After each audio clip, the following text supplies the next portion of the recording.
সমস্যা হলো যে আমাদের পেটে লাথি লাগে। কেমনে তোমার পেটে লাথি লাগলো? তাই আমরা এমন রাজনীতি করি, ধান্দার রাজনীতি। আল্লাহর কোরআনের এই কথাকে বাস্তবায়ন হলে আমাদের ধান্দাবাজি বন্ধ হয়ে যাবে। এই জন্য ধান্দাবাজ রাজনীতিবিদরা আল্লাহর কোরআনের রাজনীতি সমাজে বাস্তবায়নের কথা বললে আমাদের কণ্ঠ স্তব্ধ করে দেওয়ার পায়তারা চালায়।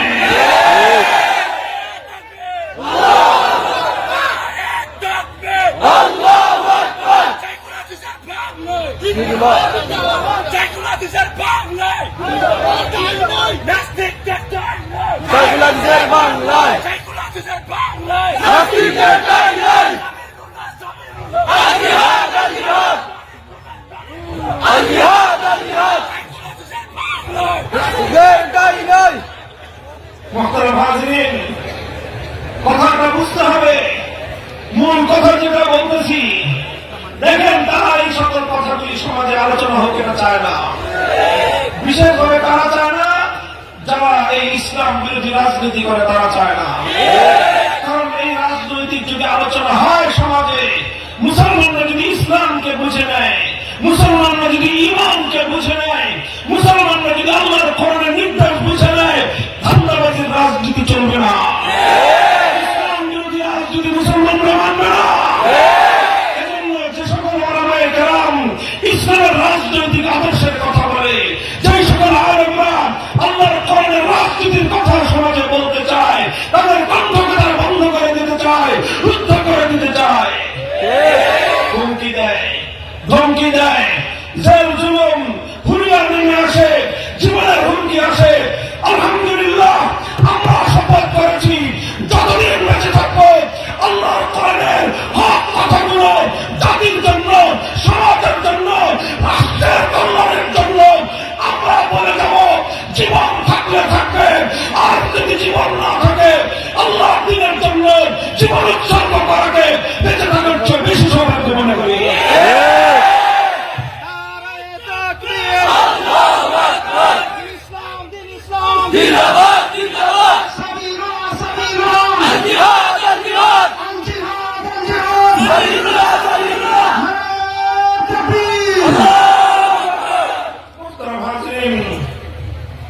বলতেছিলাম এই কারণেই একজন হিন্দু, বৌদ্ধ, খ্রিস্টান ধর্ম নিরপেক্ষ হতে পারলেও একজন মুসলমান কোনদিন ধর্ম নিরপেক্ষ হতেই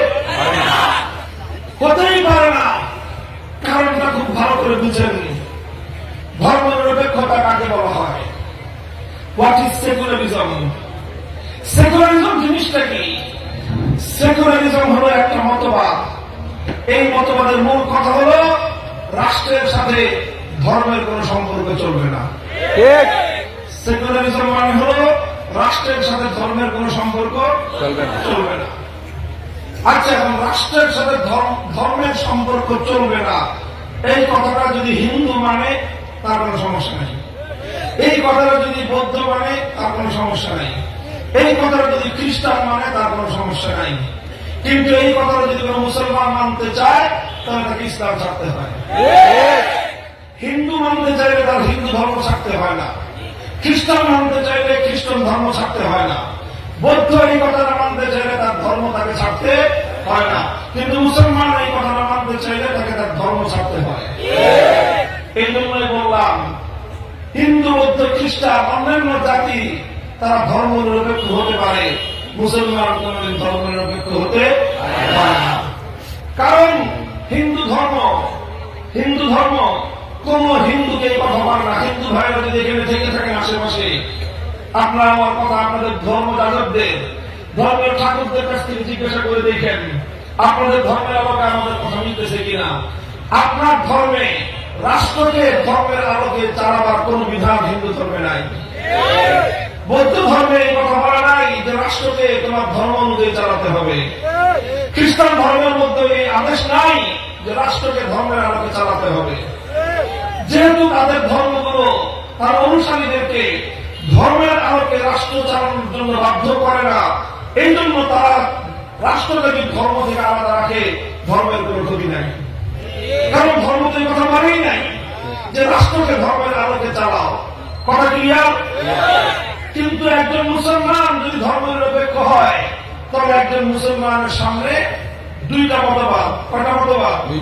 একটা হলো ইসলাম আর একটা সেকুলারিজম, ধর্মনিরপেক্ষ মতবাদ। ধর্মনিরপেক্ষ মতবাদ তাকে বলবে খবরদার, রাষ্ট্রের সাথে ধর্মের সম্পর্ক রাখা চলবে না।